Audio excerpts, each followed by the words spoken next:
You're listening to How to Be a Better Adult by Jackie A, as read by Jackie A. Once again, this is chapter 1, but part 2, and I'm going to keep in my stuttering and stumbling because we're keeping this realistic. So, buckle up. Here's part 2 of chapter 1, The Third Floor. Click, clack, click, clack. A shadowy figure with obnoxiously noisy shoes approached Hope's cubicle. The shadow was a woman. A tall, lanky woman with bony hips that jutted as she walked, and pale gray skin that perfectly blended into the gloomy atmosphere. Her steely bob whipped her cheekbones as she darted her head from side to side, peering over cubicles, ensuring that everyone was indeed working. "And what are you working on?" The woman stood behind her now, her tall, willowy body towering over Hope's tiny, seated frame. "Hello, Liz." With her glasses on and pages of notes strewn across her desk, Hope appeared knee-deep in some pressing matter. She was very proud of herself. "I'm preparing for our meeting this morning." "Our meeting?" Yes, you sent me a meeting invite a few days ago?" "What's your name?" "It's Hope Obiako. Remember?" Hope's voice cracked just a bit. "No." Liz checked her smartwatch. "But there does seem to be an appointment blocked off on my calendar, so let's get this over with." Hope had been waiting her entire year-long career for this moment. Before this week, the only meeting she'd ever been called into was with the Employee Morale Committee to discuss changing the paint color in the women's bathroom. She'd chosen a seafoam green, more specifically, a shade called Sea Maiden, which she'd read was an excellent mood booster. They thanked her, and the next week the walls were a darker shade of their usual gray. This meeting would be different, though. This meeting had an exclamation point attached to the email invite, a glowing red exclamation point, in fact. It was urgent, and Hope knew that urgency was reserved for very important matters. Liz effortlessly whipped through the cubicle maze, throwing intimidating looks at hunched-over employees. Hope followed, fine-tuning her professional demeanor on the way. Chest high, chin up. She'd read about the power of posture in a book. She couldn't quite remember what it was called or who had written it, but the cover was green. Or maybe it was blue. No, it was definitely green. No, it was blue, she thought as she straightened her back and firmly gripped the handle of her briefcase. As the pair reached Liz's office, Hope felt a lump hardening in her throat. "I can do this," she thought, shaking away her nerves. "I'm capable, I'm charming, people like me." It was a mantra her therapist, Dr. Marley, had made her repeat until she claimed to believe it. She remembered the session like it was yesterday, because it was. "I'm capable, I'm charming, people like me. Now say it again," Dr. Marley demanded while leaning forward on his stool, his wild curls contrasting with his dull, droopy eyes. "But like you mean it, Hope. Mean it, Hope." Hope forced a smile. "I'm capable, I'm charming, people like me." "And why do people like you?" "Because I'm capable and charming." "Do you believe that?" Hope paused for a moment, taking some time to pull at a loose thread in her jeans. Dr. Marley's eyes sunk even further into his skull as he let out a heavy sigh in frustration. "Ugh. If you continue to hold on to these false beliefs about yourself, I'll be forced to extend our sessions." I do believe it," Hope declared without lifting her head. Extended sessions meant more money spent, as Dr. Marley charged by the minute.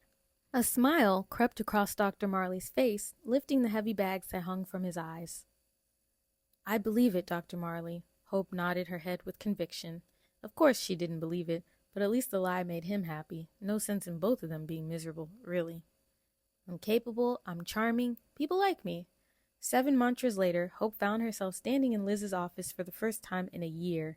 Unlike the rest of the floor, her office was extremely well lit. It was almost too bright, like the sterile glow of a hospital.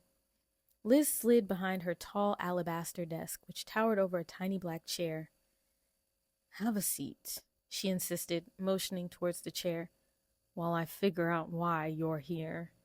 Hope took her seat, paying close attention to her posture. She sat up straight, kept her shoulders relaxed and open, crossed her legs, and let her hands gently lay on the armrest beside her. She stopped herself from nervously wiggling her foot. Liz tapped her long, talon-like fingernails on the desk, almost impatiently. as she read through emails. Ah, here we are. She peered down at Hope. How do you feel about your career here at William Hensley and Associates? I love it here. It's such an amazing atmosphere, Hope lied. I'm proud to be part of this company. The latter was true, and was the reason she, or anyone else for the matter, stayed put. A certain level of prestige came with the title of William Hensley and Associates employee, and that prestige came at a lofty price for many of its employees. Liz scribbled something on a pad beside her. Are you happy with your workload? Yes, I'm quite busy. The work is challenging, but I'm more than capable, and I believe I contribute a lot to this great company. Hope lied again. What about your coworkers? Do you feel you've had an opportunity to bond with them and work together as a team? Oh, yes, of course. Another lie. Liz raised a thinly drawn eyebrow before continuing.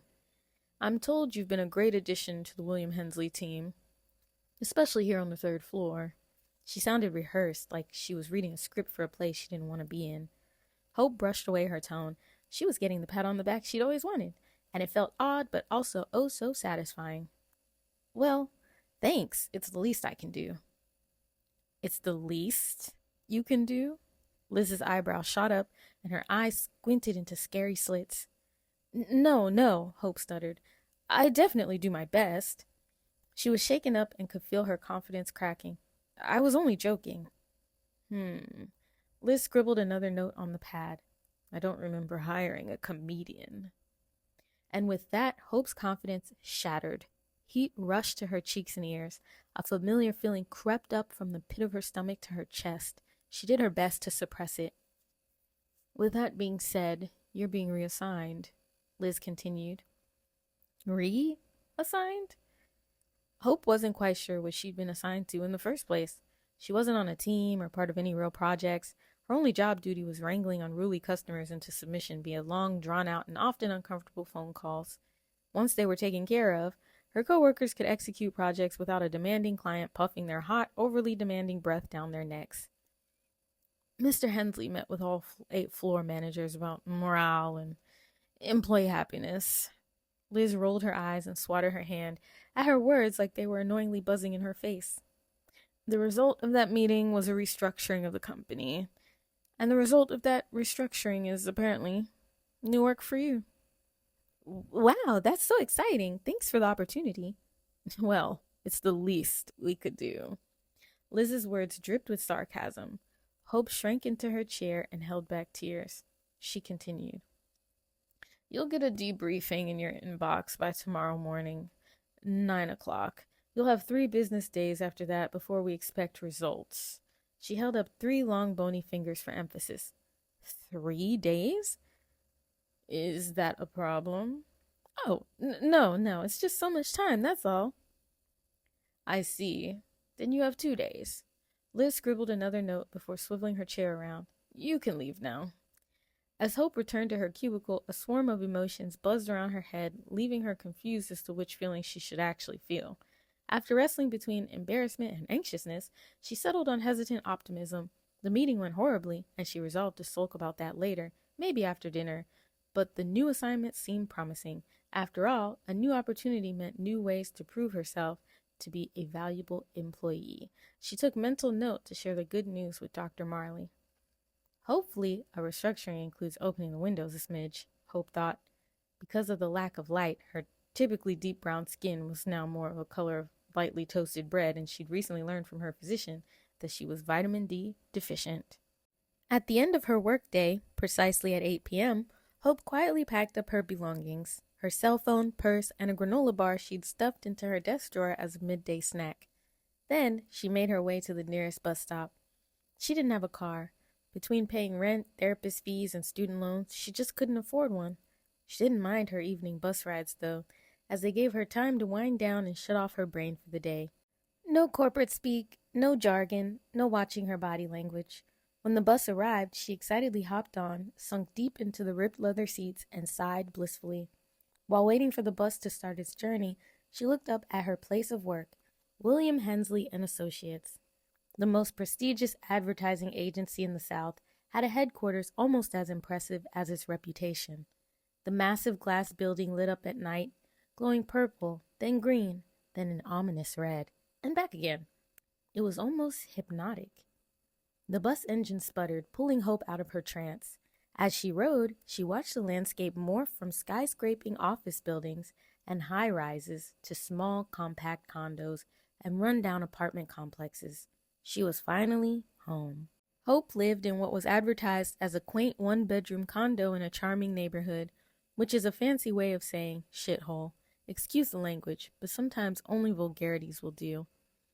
The deep brown carpet reeked of a mysterious odor she had yet to pinpoint, and the cream-colored paint slowly peeled from the walls, revealing the hideous chartreuse that was there before it. She could only imagine the kind of people who would paint their walls such a shocking shade of green. But they wouldn't have been friends of hers. Not that Hope had many friends to begin with. But she enjoyed the saying all the same. With all of its shortcomings, the absolute worst part of her living situation was the faulty plumbing. One toilet flush meant no running water for at least 7 hours, leaving Hope with the unfortunate task of planning her showers around her bowels. So yes, it was a shithole. The only thing she liked about the place was her mahogany bookshelf, left behind by the previous owner. Whoever had occupied the space before her thought that chartreuse walls were acceptable, so it was no surprise they'd overlook such a beautiful piece of furniture.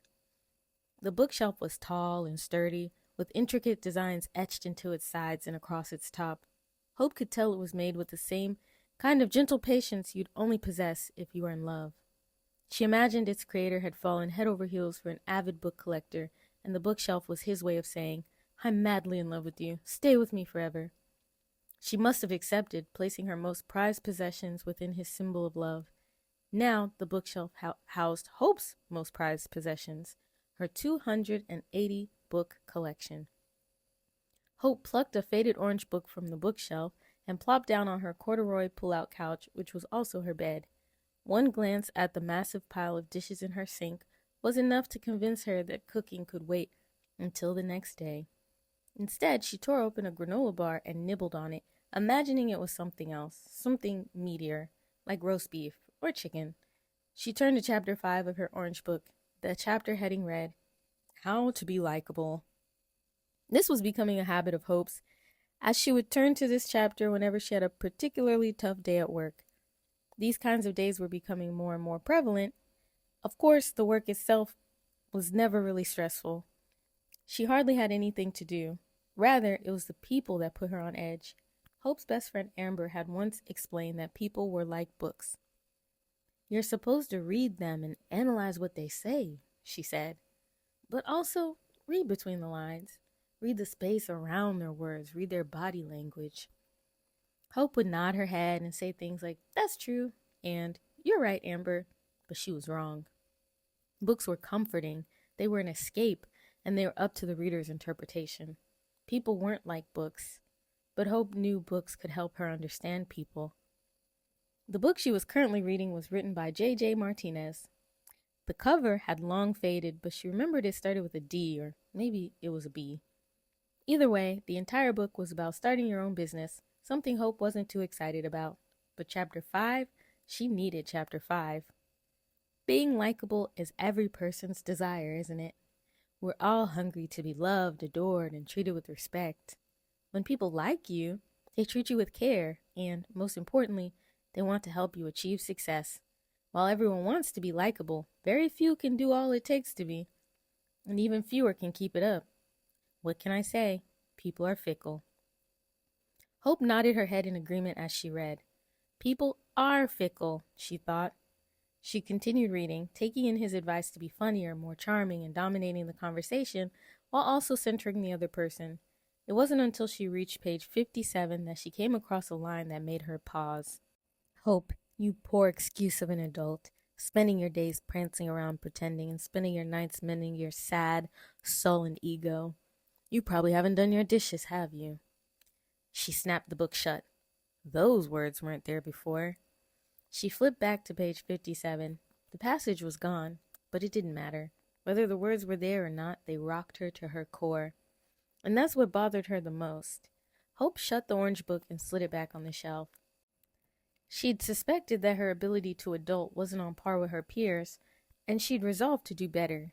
While others were getting engaged and moving up in their companies, Hope stayed stuck. As her age climbed from 23 to 24 to her current age of 25, the word tomorrow became increasingly prevalent in her vocabulary. She'd file her taxes tomorrow. She'd pay her rent tomorrow. She'd wash her dishes tomorrow. No, she thought, I'll wash the dishes today, right now, right this instant. Hope hovered over her sink full of dishes, hoping to summon the will to wash them, to prove the words on page 57 wrong. But after a few moments, she realized she didn't have a sponge, and she suddenly felt very childish. Wow, I am a crap adult, aren't I? She sighed. And that's the end of chapter 1 of How to Be a Better Adult. Stay tuned for chapter 2, and leave a comment letting me know what you think about Hope and her plight thus far. Okay, bye-bye!